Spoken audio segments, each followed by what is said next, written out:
তো বন্ধুরা দেখুন, এই যে আবার দেখুন, সকাল থেকে তো দেখলেন কত কি মাছ মাংস হাঁস, এই রান্না বান্না, এখন আবার এত মাছ। কিন্তু বন্ধুরা এগুলো আমরা খাবো না, আমরা কিন্তু অত মাছ মাংস খাই না, আমরা একদম লিমিটেড মাছ মাংস খাই। তো আমাদের বাড়িতে মাছ হয় সবসময়, কিন্তু খুব কমই সকলে খায়।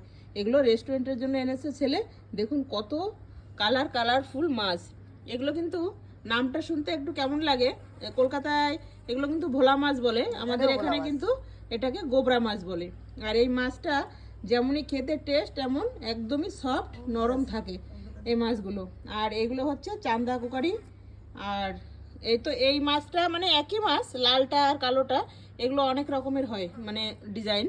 তো হ্যাঁ, একটা দেখুন কালোর মধ্যে ফোটা ফোটা, আর একটা কিন্তু লাল। এইটা কি? এটা তো লাল মাছ, গোবরা। এটা ওটা গোবরা। তো দেখুন একই মাছের কয় রকমের মানে ডিজাইন।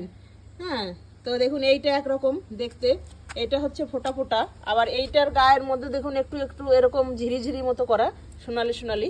আবার এইটা কালো ফোটা, আর নিচের গুলো সবই চান্দা। এই পানিতে দেখাও। আর এগুলো হচ্ছে ছোট সাইজের চান্দা।